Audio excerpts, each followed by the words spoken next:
अब इस ज्योत निरंजन ने कहा दुर्गा से, प्रकृति से, कि अब मेरे साथ जो होना था हो लिया, अब मैं किसी की नहीं मानूं, अपनी मन मर्जी करूंगा। फिर उसने वही ट्राई की बकवाद करने की। दुर्गा ने फिर प्रार्थना की, भाई बात सुन ले, पहले तो तू मेरा बड़ा भाई, मैं छोटी बहन तेरी, और फिर मैं तेरे पेट से बाहर आई, तेरी बेटी होगी, कुछ तो लज्जा रख नालायक, कुछ तो सोच ले। पर इसने एक नहीं मानी, नख रेखा से भग कर लिया, नाखनों से इसके अंदर स्त्री इंद्री लगाई और इससे विवाह किया। 3 पुत्रों की उत्पत्ति की, रजगुण ब्रह्मा, सतगुण विष्णु, तमगुण शिव जी की। अपने आत्माओं, एक बार ये दास किसी कामवश एक तहसील ऑफिस में गया हुआ था। वहाँ जहाँ रजिस्ट्रियाँ होती हैं, और वहाँ एक नंबरदार था। नंबरदार होते हैं वहाँ गवाही देने लिए बैठे रहते हैं, 10-20 रुपये लिया करते थे वो, कहीं दस्तखत करने होते। वह बैठे बातें कर रहे, आप पे कोई बात चल गई, वैसे ऐसे एक गोत्र की लड़की से उसी गोत्र के लड़के ने विवाह कर लिया, या कोई उनकी माँ का गोद में ला था, क्यों कर गया था। उसके ऊपर पंचायत पंचूत होने लग रही थी, पेपरा मारी थी, उस पर डिस्कस हो रहा था। वो एक बूढ़ा नंबरदार ने बोला, भाई पहले तो देखो, बात सुनो, मैं अपनी बताता हूँ कि मेरे 3 ब्याह हो लिए। पहला ब्याह हुआ, कोई बालक नहीं हुआ, उसकी मृत्यु होगी। दूसरा ब्याह हुआ, एक पुत्री होते, उसकी मृत्यु होगी। अब तीसरा ब्याह है मेरा, और तीनों बार में पंडित ने फेरे करवाए। तो सबसे पहले हमको बाण भाई बनाया कि काश्यप गोत्रा काश्यप गोत्री, यहाँ से शुरू करें ये मंत्र बोलना। तो परमात्मा ने कहा गरीबदास जी ने कि काश्यप गोत्रा काश्यप गोत्री पंडित शाखा लाया, और कोई तत्वेता ज्ञानी जाने बाण ब्याह घर लाया। अब ये है वो काश्यप गोत्र और काश्यप गोत्री जो बाण ने ब्याह के ला रहा युग काल, और उससे हमारी उत्पत्ति हुई है। तो वो जो कहता भाई यूँ नहीं समझ मारी मेरे आज तक, यू काश्यप गोत्र और काश्यप गोत्री क्योंकि हमने बाण भाई तो उड़े बना कर चल रहे हैं।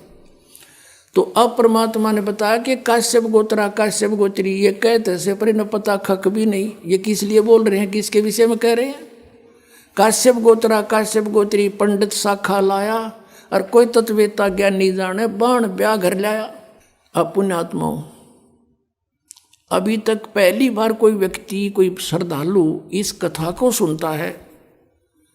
विशेषकर पहले जब दास सुनाया करता था, सामने वाला न्यू हंसा करता अंदर अंदर, और फिर न्यू कहता क्यों गप्पे मारे हैं, या भी कोई बात हुई, या कोई कथा हुई। अरे इतने नारी कोई कथा कोई ना पृथ्वी पे, क्योंकि उनको ये नहीं मालूम था कि ये प्रमाणित है। पुण्यात्माओं, 600 वर्ष पहले मालिक ने, सतपुरुष ने, कबीर देव जी ने आके एक धानक रूप में, जुलाहे रूप में सहशरीर आए थे और सहशरीर गए थे। ये परमात्मा पूर्ण ब्रह्म है, सारी सृष्टि की रचना है। उस समय इन्होंने 600 वर्ष पहले अपनी वाणी में ये वचन बोले थे, और परमात्मा यही बताया करते थे।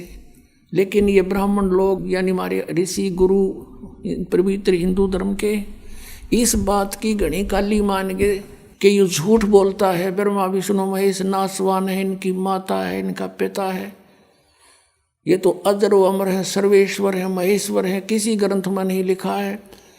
तो उस समय हमारे पूर्वज अशिक्षित थे, शिक्षा केवल एक ब्राह्मण वर्ण ही अधिकारी था उसके ग्रहण करने का।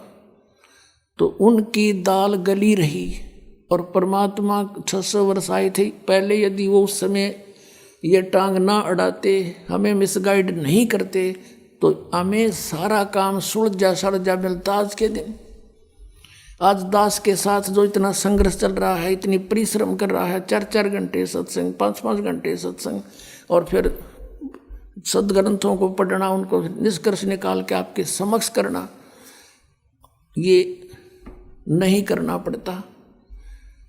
लेकिन उस समय इन्होंने, किसी ने परमात्मा के इस तत्व ज्ञान पर विश्वास ना किया और ना करने दिया। तो पुण्यात्माओं, एक बात हमारे और बढ़िया होगी कि आज हम परमात्मा को पहचान सकते हैं कि जिसको ये अशिक्षित कहा करते कबीर तो अशिक्षित है, ये क्या जाने वेदों और गीता और पुराणों के बारे में, क्योंकि वो संस्कृत भाषा में है, ये झूठा है। और उस परमात्मा ने 600 वर्ष पहले ये बता दिया था कि ब्रह्मा विष्णु महेश नासवान हैं, इनके माता पिता हैं, इनका जन्म मृत्यु होता है।